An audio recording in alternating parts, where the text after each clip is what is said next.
Hello everyone and welcome to Uz Report World News Broadcasting with me, Davron Jumaev. Foreign Minister of Sweden, OSC chairperson in office Ann Linde is expected to pay a visit to Uzbekistan on April 13. According to Press Secretary of President Shavkat Mirziyoyev, Sherzod Asadov, the guest is to be received by the head of state. So on April 13th, 14th, the chairperson in office of the Organization for Security and Cooperation in Europe, the Minister of Foreign Affairs of Sweden, and Christine Linde, will pay an official visit to Uzbekistan. It is envisaged that during the visit, Ms. Ann Linde will be received by the President of Uzbekistan. The fact that the OSCE has been carrying out its mission in Uzbekistan for more than 25 years testifies to the dynamic and open interaction of our country with this organization. This partnership has reached a completely new level during the large-scale reforms implemented by the President of Uzbekistan, His Excellency Mr. Shavkat Mirziyoyev, in recent years. And I must note that the reform agenda of Uzbekistan fully correlates with the mandate and the aims of the Organization for Security and Cooperation in Europe, and this has been mentioned many times by the leadership of this organization. We are committed to further enhancing cooperation with this important regional organization in actively promoting the foreseen transformations in all domains of the state and public life here in Uzbekistan. When it comes to our bilateral cooperation with Sweden, Uzbekistan and Sweden are progressively developing a constructive dialogue and mutually beneficial relations in almost all areas.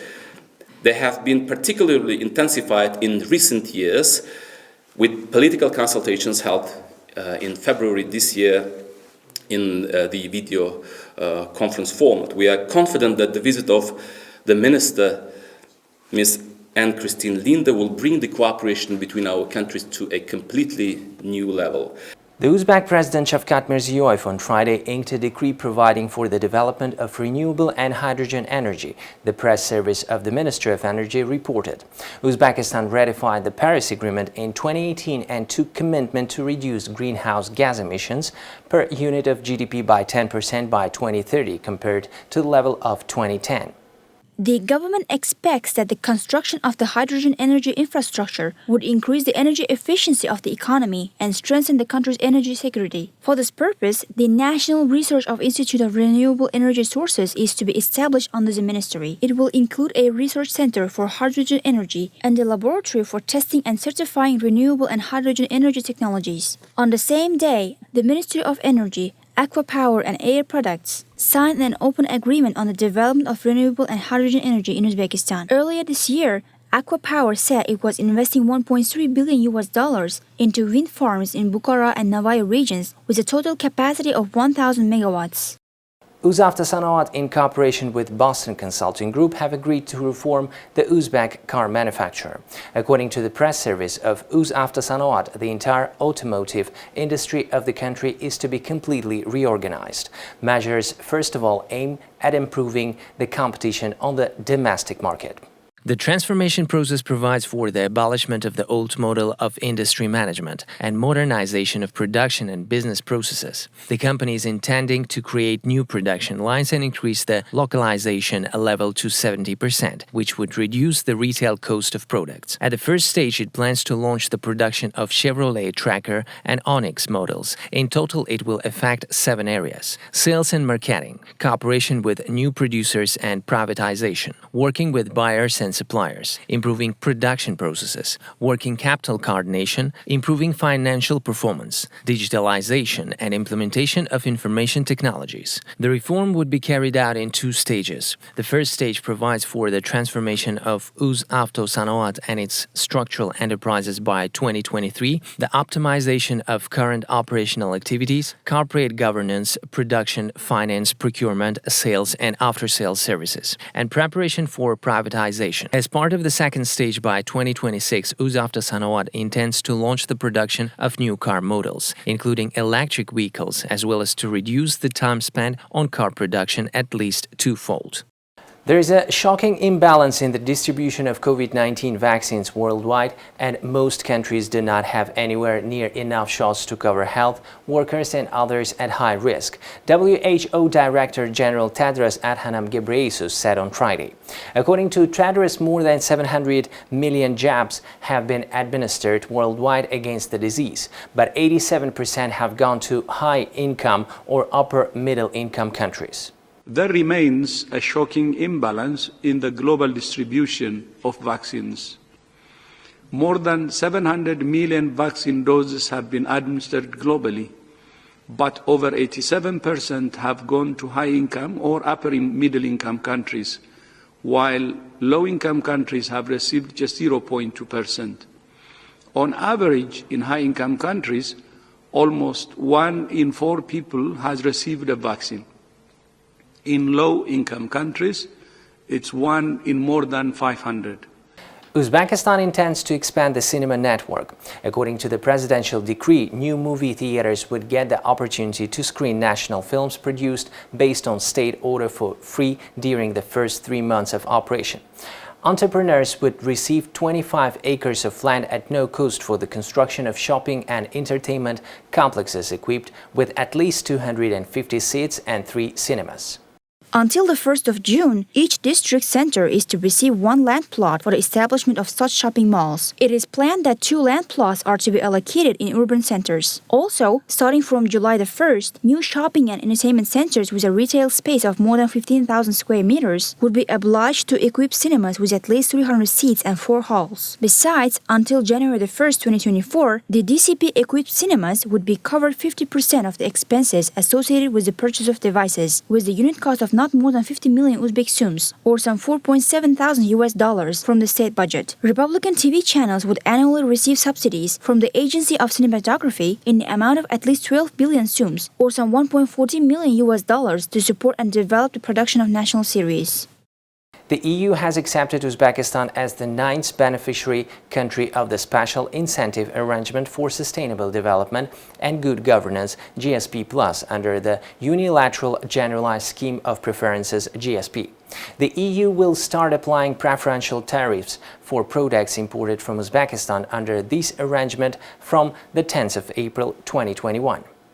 Accession to the GSP Plus grants Uzbekistan opportunity to export more than 6,200 commodity items to the EU countries duty-free. It also reflects the recognition of reforms undertaken by the government, in particular to improve the business climate, the judicial system, security services, labor conditions, and administrative accountability and efficiency. It also testifies to consistent positive development in the socio-economic and labor sphere. Under the standard GSP system, the country could export only 3,000 commodity items free of customs duties and 3,200 commodity items at reduced rates. The inclusion in the list of beneficiary countries is set to allow Uzbekistan to significantly increase the volume of export supplies to the EU, as well as to improve the competitiveness of the domestic goods in the European market. GSP Plus is more than a trading instrument. By joining the scheme, low and low-middle-income countries are committed to effectively implementing 27 core international conventions on human and labor rights, environmental and climate protection, and good governance. The Russian government has lifted the ban on the import of plant products from Uzbekistan's Fergana region.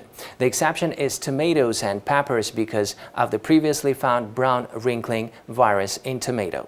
The ban has been in force since November 26 last year. From December 11, 2020, a ban was imposed on the supply of all plant products from Fergana region of Uzbekistan in connection with the identification of the copra beetle in dried apricots that arrived in Russia. A woman more than a century old received cheers from hospital staff in Tunja, Colombia this week after she recovered from the coronavirus for the second time.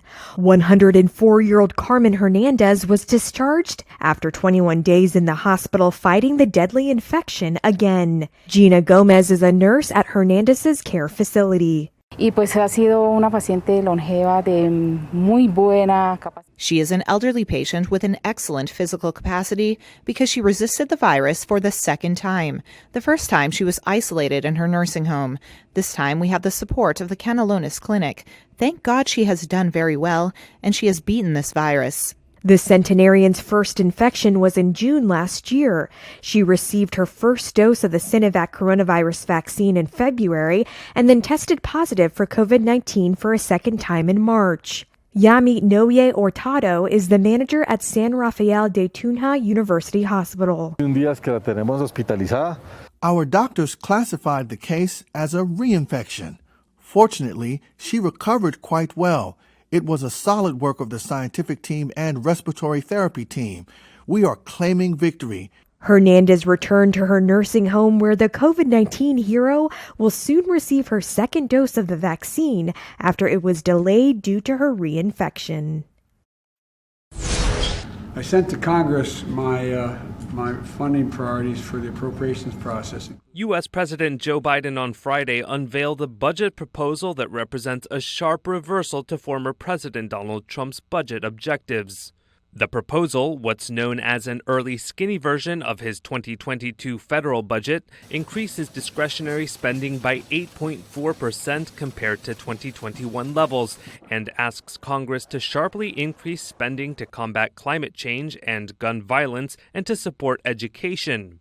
The $1.5 trillion budget would invest billions more in public transportation and environmental cleanups, expand funding for background checks on gun sales, and direct a record amount to underfunded public schools. To lift up the millions of children in low-income families. Treasury Secretary Janet Yellen on Friday said the budget, quote, makes things fairer and injects capital into communities where capital is usually hard to come by. Biden would increase spending by $14 billion across agencies to deal with the effects of greenhouse gas emissions, a shift from the Trump administration's dismissal of climate science. The president would spend millions on dealing with the humanitarian crisis at the U.S.-Mexico border. But not a single dollar for the construction of a border wall, a hallmark item from Trump's presidency missing from this budget. The budget would instead increase funding for investigation of immigration agents accused of white supremacy. Making up about half of the U.S. discretionary budget, military and defense spending would increase by 1.7% to $753 billion. The White House had been delayed in producing the document, blaming resistance from political officials during the handover from Trump. The proposal does not include Biden's $2 trillion infrastructure plan or changes in taxation. Those changes would likely be included in a full budget proposal to be submitted in late spring. Latif Chirono works at what just might be a factory of factories. He's running a test on a so-called surface mount technology line being set up at the Gearbox Hub in Nairobi, Kenya. SMTs print electronic components onto circuit boards. The boards then end up as IoT, or Internet of Things devices that help manage the network of software, sensors, and hardware in many modern products. Tech advancements like IoT, artificial intelligence, and robotics are part of what's known as the Fourth Industrial Revolution. The SMT is a joint venture with global manufacturer Europacer. It will enable businesses to have their boards manufactured in Kenya as opposed to China and India. Cherono, who is the Gearbox Europacer electronics manufacturing manager, sees growth opportunities for sub-Saharan Africa within it. Kenya has certain things that have made this to be the right time. We look at our youth. We have a wide foundation of youth that are trained in electronics, mechatronics engineering. We have a wide range of youth trained in software engineering. We have mobile money in Kenya and East Africa is pervasive. It's everywhere. Industrialization and manufacturing are estimated to contribute 10% to the East African country's GDP. Engineer Kamau Gashigi, who founded Gearbox, wants to help grow those two sectors further. We see ourselves as a factory of factories. So we'd be really happy if 10 years from now, there are hundreds or even thousands of factories that have emanated from ideas that were crystallized in our space. The hub has been commissioned to train and launch around 30,000 technicians into the market and sealed a deal for mentees to build 28,000 smart greenhouses over 5 years.